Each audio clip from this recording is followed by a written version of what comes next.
Right, today we're going to show you, well, I'm going to show you my color grading technique on DaVinci Resolve.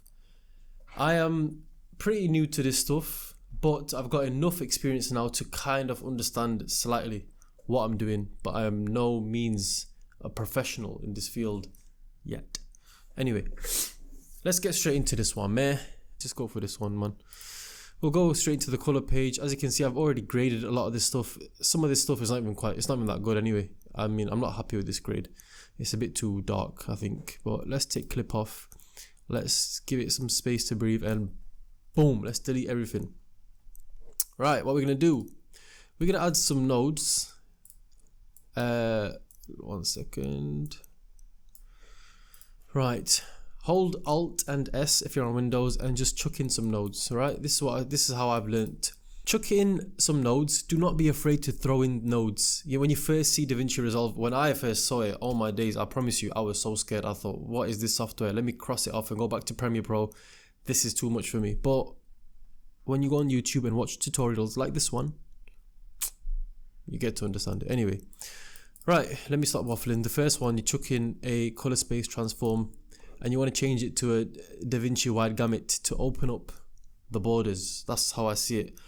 The current color space we're working in is this, and wide gamut makes it like that. So it gives you that extra room to push the image into however the look you want to go for. I don't know if that made sense, but it made sense to me. So tough. Anyway, Sony S-Gamut Cine, then you go into S-Log3, that's the one that we used. As you can see, it's already gone crazy.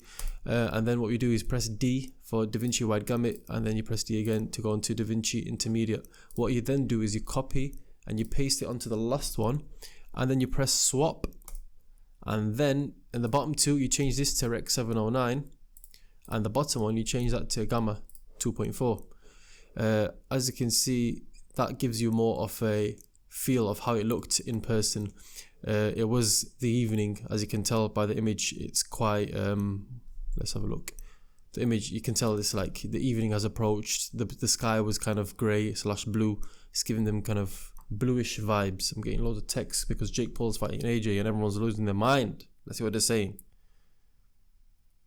Someone said, imagine AJ gets knocked down. Bro, if AJ gets... Bro, there's no way AJ's getting knocked down. That's not happening. But if this fight goes more than 3 rounds, AJ's a disgrace. So from the next one, what I like to do is, and by the way, guys, this is my process. I'm gonna get straight into the video now. Yeah, this is by the way, guys, this is my process. So if I'm doing something wrong, or if you don't agree with certain things, just let me know. You can put it in the comments.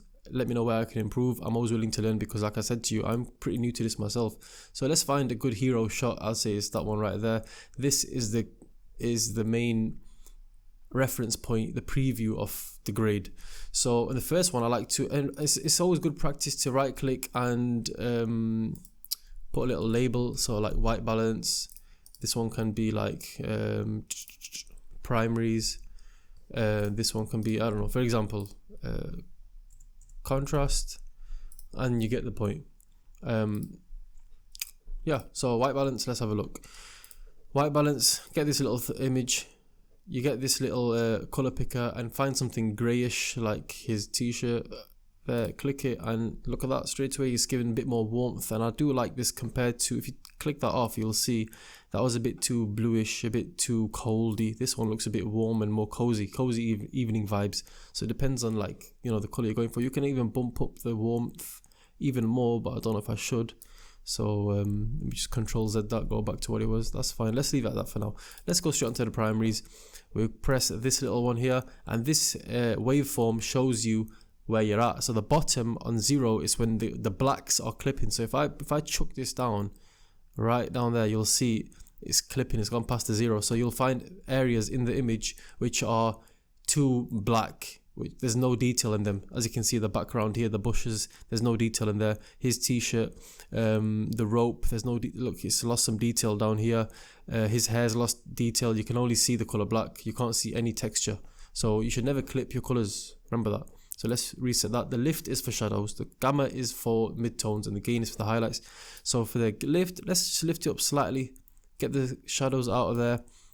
You can even push up the gamma right to the top, mess about, and then you kind of bring it down after, because it's not good to clip the whites, of course. Get the gamma down to a mid kind of section, and now you can put the shadows back down to get that contrast.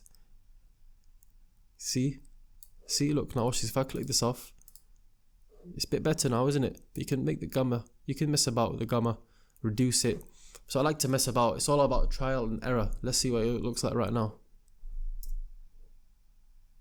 Okay, that bugged out. Anyway, that's how it looks like so far. Contrast, contrast is always good, isn't it? Just bump it up. Just bump it up, just slide it. Doesn't matter. Just slide it a bit. To be honest, I think what's better, is to add parallels.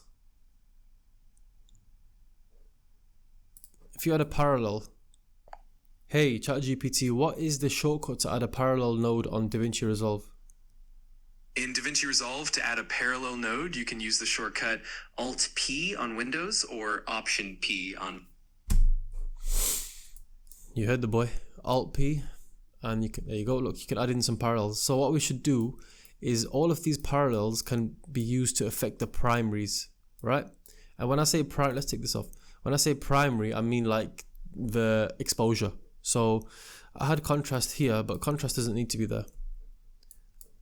Contrast should be in the primaries. So that's like the waveform right there. Then we can go into the contrasts over here, which is like that. Then you can add some sharpness to the image, which is this one. You go into that, you go into this little triangle, and it's always good to zoom in so you can see how sharp it gets. If you go way down, as you can see, that's no good. It's a slight little sharpness, adds a bit of crispiness. So I think about 46 is a decent mark. If I take that off, you can clearly see there's a slight difference, and it's okay. We'll keep that right there. So we've got a bit of contrast, we got a bit of primaries done, we got a bit of we got a bit of sharpness. What else? Let's go into the graphs. Add a bit more contrast, make a little S-curve. You can lower this slightly down and increase the highlights right there, and then you can mess about with the greens and the blues and introduce a bit of, color split toning, as people like to do. If you increase the greens, in fact, that's a decent look. No, that's terrible. What am I doing? Oh my god, what am I doing? Thank you. So you see, if I reduce the green in the shadows, you get a slight bit of magenta in there. And if I reduce the greens up here, that also gives a nice little look. If I get the blues now, bro, why is it?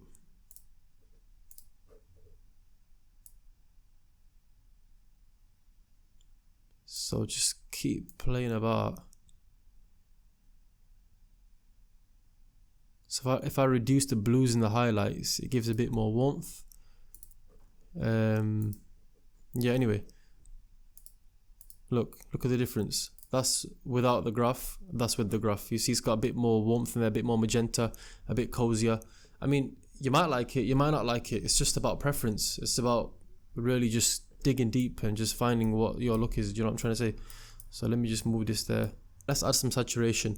Let's not go to the saturation slider. Let's do something even better, which is a much better method. You right click and you go into color space, you go into HSV, then you right click again and you go into channels, take off 1 and take off 3, and now you can go straight to the gain wheel and you can bump up the saturation, and it will, what this does and why this is a better method than using just the saturation slider, is it will increase the saturation in the areas that need it the most, and the areas that already have like extremely high saturation, it won't affect them. See, the saturation slider just bumps up the saturation on the whole image, no matter how saturated an area might be, but this method only affects the areas that need saturating. So that's why it's better. It kind of increases it in a more cinematic way.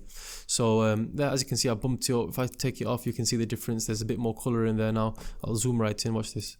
Off, on, off, on. You see? There we go. Okay. Over here, what did I do again? Oh yeah, I took out some of, I kind of changed the tone. I made it a bit more dreamy, a bit more, you know, what's the word? What is the word? Warm. In fact, you know what? Let me go into the primaries and lift the highlights only. Just to balance the waveform. And a bit of the gamma as well. And lower the shadows. In fact, the gamma is a bit too high now. I don't mind it. If I press Shift and D, you can see the before and after so far. It's looking good, but there's plenty more to go. Well, let's get into the fun part now, yeah? This is the color space transform. So all of this work has happened within the DaVinci wide gamut. Now let's go outside of the wide gamut. So this is now on the other side. And let's chuck in a couple nodes here. And now we're going to go for the FX. We can easily just cheat here and chuck in a film look creator, and it'll do a lot of the stuff for us, but forget that. Let's just add in some different stuff.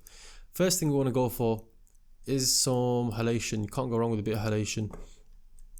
And halation adds that little dreamy glow and kind of that red kind of fuzziness to the corners and edges of the people or whatever else is in the image. So if I kind of zoom into this geezer here, or in fact let's do this one, like right here, you can see, oops, let me reset that. So if I click view isolated regions, this will show where the halation will be affecting the most. So obviously these tools here are going to affect the halation in the image. So if I bump up the strength, you can clearly see, and if I tick off the halation, you can see it's a bit too much. So what you do is, I like to have a subtle little bit of halation. I don't like too much. And if I increase the spread, then you know it gives more of that dreamy, hazy, glowy, warm feeling. You know what I mean? So if I just bump up the spread and then reduce the strength, you can find a balance. And that's the main thing with this kind of thing, is finding that balance and also trial and error. So it's all about playing with these sliders. And there's the secondary glow as well, which kind of, as you can see, that's what it does. You can slide, and you can change the color of it as well after halation. So if I wanted to go blue, which obviously wouldn't be like a good choice, but you see there's a bit of blue there, but yeah, we don't want to do blue, do we? Let me just Control Z that. There you go. So now you can see the halation. You see, before it's extremely sharp, it's very much out of the TV screen, Rec 7090, but this adds that glow, it adds that bit of oomph, it adds that bit of touch. Let's chuck in some glow as well. So if I go on to, let me just search for it, chuck in some glow. So glow right here, let me tell you something about the glow. We go up to the top and we go up to the top. Instead of glowing image, you go into shiny regions, so it'll show you where the glow will be. As you can see, these are the shiniest regions of the image. So if I want to increase the shine, I'll just lower it. So that would cause craziness. If I show you this now, if I do this and I press glowing image, you'll see it's all over the place. But we don't want that. We want it to affect only certain areas, so it looks more direct.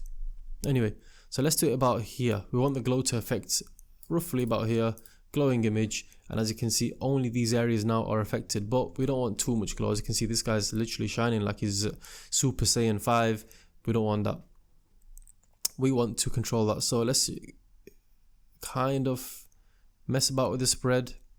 We can even change the color, and since it's a warmish tone, let's make it orange so it looks like the sunset is hitting them. So if I press the orange now, you can see the glow has gone orange. If I increase the gain, look, you can see clearly that's not natural, is it? So you can do that. So here are the settings for the glow. At the bottom there's a composite type, and at the moment it's set at add. I like to change it to soft light just because it adds that soft light. You know what I mean? You can change the color of the white, and if you want to change it to, because this image is clearly like it's warm, it's in the evening, it's cozy. You can kind of fake that they're looking at the sunset and the sunset's hitting them. So if I go into the yellowy orange, then increase the gain, it kind of gives that vibe that, you know, they're in the sunset, it's in the evening, so you can mess about. And if you increase saturation, you can clearly see without saturation it's blue, it's like there's no vibe. If you increase it, you can clearly see the difference. Like, that looks like an evening sunset kind of vibe. Do you know what I mean? So yeah, I think I'll slightly decrease saturation because I don't want to affect the skin tones too much. As you can see, he's looking yellow, he's looking, yeah, you know what I'm trying to say. But anyway, that is the glow. That's on, that's without the glow, and that's with the glow.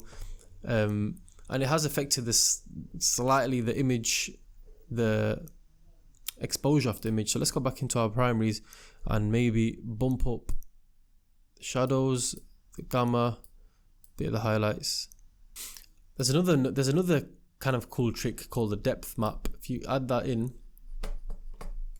it shows, look how cool this is. That is sick. It shows exactly what's been affected. The colors in white are the ones that we can kind of manipulate and affect.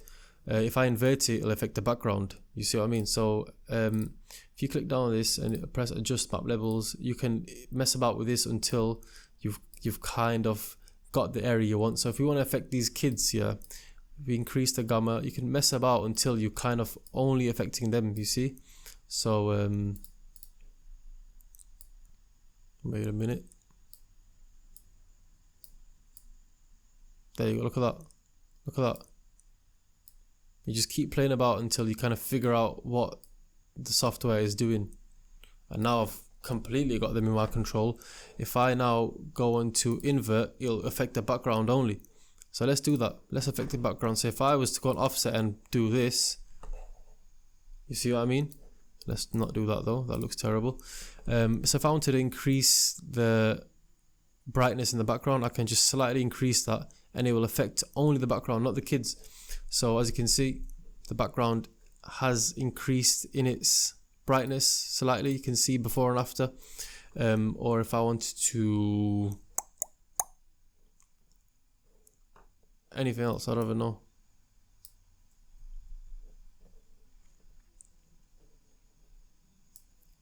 Add a bit of contrast in the back. Or if I wanted to go on to the, where is it? Hue versus hue, and just click a green. Can mess about with the colors in the back. Anyway guys, I'm going to end the video here. I wanted to just show you a basic understanding of what I've got on off DaVinci Resolve at the moment. Believe me, I have got plenty to learn. I'm not exactly a pro colorist, however I am someone who kind of is starting to understand the science behind colors and how to add them in the right way when you're color grading. So this is what I've done so far. Let me know in the comments if it's good, if it's bad, if I can improve, if I made mistakes along the way. Please tell me, because I want to learn. I'm willing to learn all the time. Trust me, this is an open channel, so you can say what you want and I'm not going to get offended. Say it, please tell me. By the way guys, if you go into clips and you find another image or another clip in the same area with the same lighting, the same contrast, the same exposure, you can just paste this grade onto that one. So if I copy this and go into the next one, because I know this was shot in the same place, this is the footage. Let's have a look. That is without obviously any color grading, that's just straight S-Log3. And if I now paste that, you will see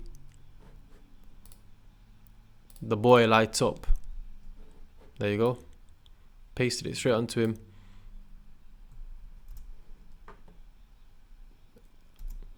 There you go. So Shift and D will be straight from the camera, S-Log3, and that is it color graded. I can clearly see it's a good level, it's nice, it's warm, it's got some rich tones, a rich vibe, a good contrast, it looks cinematic, but maybe it's slightly a bit too warm, maybe it's a bit too saturated.